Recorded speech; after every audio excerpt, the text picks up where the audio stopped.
नमस्कार, तपाईँ यति बेला जनबोली अनलाइन टेलिभिजन हेरिरहनु भएको छ। नेपालका छिमेकी मुलुक भारत र चीन बीचको टसल निकै उचाइमा पुगेको छ।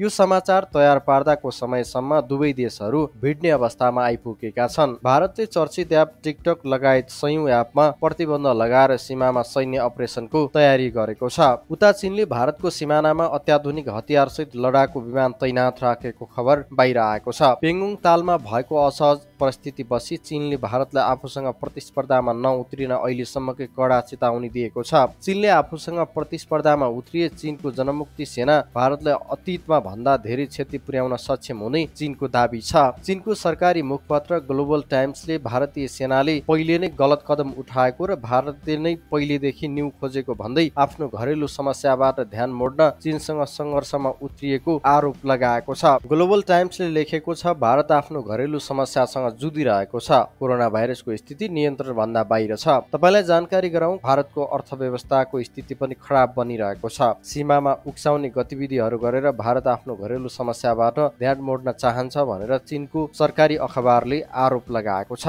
तपाईलाई जानकारी गराउँ, अहिले भारतमा करिब 38 लाख कोरोना संक्रमितहरू रहेका छन्। यो संख्या लगातार बढ्दैछ। पछिल्ला दिनहरूमा 24 घण्टामा भारतमा 78,000 कोरोना संक्रमितहरू फेला पर्ने गरेका छन्। यो संख्या लगातार बढ्दै गइरहेको छ। यो बीचमा भारतले आफ्नो घरेलु समस्याबाट ध्यान मोड्नको लागि चीन र पाकिस्तानसँग लडाईँ गर्न खोजिरहेको आरोप लाग्ने गरेको छ। भारतले शक्तिशाली चीनको सामना गरिरहेको कुरालाई ध्यान दिनु जरुरी रहेको बताउँदै ग्लोबल टाइम्सले पिपुल्स लिबरेसन आर्मी PLA देशको एक इन्च जमिनको सुरक्षा गर्न पर्याप्त रहेको बताएको छ। चीन दक्षिण पश्चिम सीमा क्षेत्रमा बलियो भएको र कुनै पनि स्थितिको लागि तयार रहेको बताउँदै ग्लोबल टाइम्सले भारतले सह-अस्तित्व चाहेमा स्वागत गर्ने र भारतले कुनै किसिमको चुनौती दिएमा चीनसँग भारतको भन्दा धेरै हतियार र क्षमता रहेको प्रश्न पारेको छ। ग्लोबल टाइम्सले अगाडि लेखेको छ, यदि भारतले सैन्य क्षमता प्रदर्शन गर्छ भने PLA ले भारतीय सेनालाई 1962 मा भन्दा धेरै नोक्सानी पुर्याउनेछ। पछिल्लो सङ्घर्षले भारतले गलवान घाटीमा भएको सङ्घर्षबाट पाठ नसिकेको देखिएको बताउँदै उसले 2017 मा डोकलाम सङ्घर्षपछि चीन र भारत बीच तनावपूर्ण स्थिति बनेको र यही स्थिति रहेमा सीमामा साना ठुला सङ्कट सामान्य हुने र यसको लागि दुवै देश तयार रहनुपर्ने चेतावनी दिएको छ। चीन भारत भन्दा कैयौं गुणा शक्तिशाली भएको र दुई देशबीच कुनै तुलना नभएको बताउँदै चीनले भारतको भ्रम अन्त्य गर्नुपर्ने बताएको छ। यदि भारतले यही अवस्था राखेमा सन् 1962 को भन्दा अत्यन्तै ठूलो क्षति हुने गरी चीन अघि बढ्ने प्रश्न पारिएको छ। यसैबीच तपाईलाई जानकारी गराउँ, चीनले भारतमाथि हमला गर्दा एक भारतीय सैनिकको ज्यान गएको कुरा भर्खरै बाहिर आएको छ। चीनले भारततर्फ हमला सुरु गरेको खबर बाहिर आएको छ। भारत र चीन बीच सीमा क्षेत्रमा भएको पछिल्लो घम्साघम्सीमा भारतको विशेष सुरक्षा बलका एक वरिष्ठ सैनिकको मृत्यु भएको खबर सार्वजनिक भएको छ। द गार्जियनले उल्लेख गरे अनुसार शनिबार राति भएको हमलामा परि उनको मृत्यु भएको हो। भारत र चीन सीमामा 48 घण्टाभित्र दुई पटक आमने सामान्य भएका थिए। पछिल्लो समय चीन र भारत बीच सीमामा तनाव निकै बढेको छ। 2 महिना अघि दुई मुलुकका सैनिकको बीचमा भएको त्यो असहज परिस्थितिमा पनि कम्तीमा 20 भारतीय सैनिकको मृत्यु भएको थियो। त्यसयता तनाव बढ्दो क्रममा रहेको अवस्थामा शनिबार र सोमबार दुई घटना भएका हुन्। यो घटना हुनुमा भारत र चीन दुवैले एकअर्कालाई दोष दिँदै आएका छन्। दुवै पक्षले आधिकारिक रूपमा यो घटनामा भएको क्षतिको विषयमा कुनै जानकारी दिएका छैनन्। तर निर्वासित तिब्बतीयन संसदका सदस्य नाग्याल डोक्लार ल्याङहारीले तिब्बती मूलका भारतीय सैनिकको यो घटनाका क्रममा मृत्यु भएको बताएकी छन्। पछिल्लो समय तनाव बढेसँगै दुवै मुलुकले सीमा क्षेत्रमा हजारौं सैनिक खटाएका छन्। चीनसँग तनाव बढ्दै गर्दा भारत अमेरिकाको शरणमा पुगेको छ। अमेरिकासँग व्यापार सम्झौता गर्ने तयारीमा रहेको भारत छिट्टै नै अमेरिकासँग सैन्य सम्झौता गर्ने तयारीमा पनि रहेको खुल्न आएको छ। संयुक्त राज्य अमेरिका र भारत बीचको व्यापार सम्झौताको मस्यौदा अन्तिम चरणमा पुगेको भारत सरकारले जनाएको छ। संयुक्त राज्य अमेरिकाको आगामी राष्ट्रपति चुनाव अघि वा त्यस लगत्तै त्यस सम्झौतालाई अन्तिम रूप दिने गरी वार्ता अघि बढेको छ।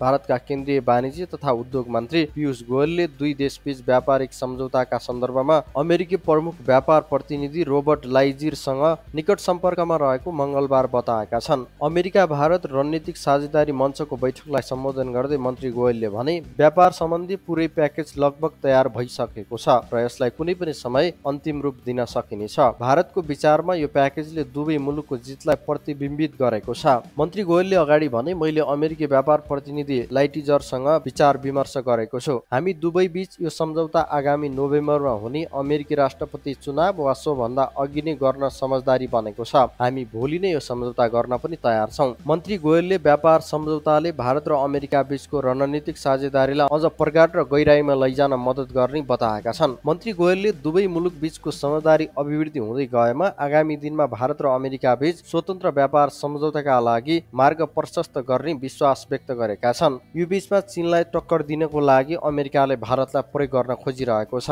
पछिल्लो समय चीनसँग उल्झिनका लागि अमेरिका लगायतका देशहरूले भारतलाई पछाडिबाट उचालिरहेको चीनले पटक पटक आरोप लगाइसकेको छ। पछिल्लो समय बढ्दै गएको चीनको शक्तिलाई देखेर अमेरिका पनि डराएको छ। अमेरिकाले चीनका आसपास रहेका देशहरूलाई उचाल्ने गरिरहेको छ। यही क्रममा भारत पनि रहेको छ। अमेरिकाले भारतसँग सैन्य सम्झौता गर्नको लागि ड्राफ्ट तयार पारेको बताइएको छ। विभिन्न अन्तर्राष्ट्रिय सञ्चार माध्यममा आएका खबर अनुसार अमेरिका भारतसँग मिलेर चीनलाई तह लगाउन चाहन्छ। तर अर्कोतिर चीनले रुस, पाकिस्तान लगायतका देशहरूलाई मिलाएर एउटा छुट्टै समूह निर्माण गर्न लागिरहेको अन्तर्राष्ट्रिय सञ्चार माध्यमहरूमा खुलासा भइरहेका छन्। अहिले विश्व अमेरिका र चीन दुई ध्रुवमा बाँडिएको छ। या तपाईँ चीनतर्फ हुनुहुन्छ या तपाईँ अमेरिकातर्फ हुनुहुन्छ। यी दुई देशहरू बीच शक्ति सन्तुलनले गर्दा समस्या उत्पन्न भइरहेको छ। तपाईलाई यो जानकारी कस्तो लाग्यो? कृपया जस्तो लाग्यो त्यस्तै प्रतिक्रिया दिन नबिर्सिनुहोला। यदि तपाईले हाम्रो च्यानल सब्स्क्राइब गर्नु भएको छैन भने सब्स्क्राइब गरेर नजिकै रहेको बेल आइकन थिचेर अलमा क्लिक गर्नुहोला। चीन र अमेरिका बीचको शक्ति सङ्घर्ष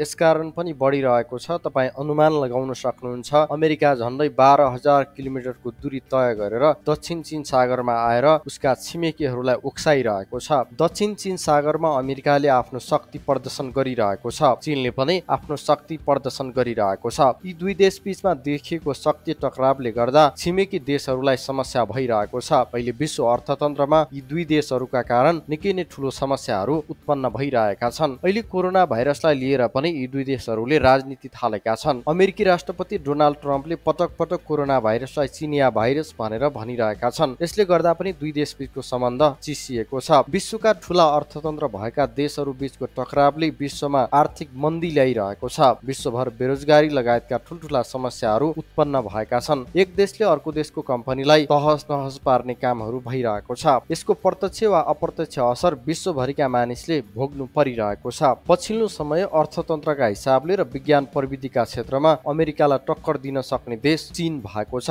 चीनले विज्ञान र प्रविधि क्षेत्रमा पछिल्लो 70 दशकमा जुन प्रगति गरेको छ त्यो अमेरिकाका लागि पनि ठूलो चुनौती भएको छ। आउँदा केही दशकमा चीन विश्वमा अमेरिकालाई पछि पार्दै शक्तिशाली राष्ट्रका रूपमा उभिने कुरामा कसैले शंका गरिराख्न आवश्यक छैन। त्यसैले अमेरिका चीनलाई उठ्न नदिने गरी अहिलेदेखि नै थला पार्न खोजिरहेको छ। तर चीनले पनि आफ्नो रणनीति बलियो बनाएको छ। विश्वका धेरै देशहरू अहिले चीनतर्फ पनि ढल्किएका छन्। यो भिडियोलाई सक्दो शेयर गरेर तपाईले सबैसम्म पुर्याइदिनु होला र हाम्रो च्यानल सब्स्क्राइब गरिसकेपछि सबै भिडियोहरू पाउनुको लागि तपाईले नजिकै रहेको बेल आइकन थिचेर अलमा क्लिक गर्नुहोला।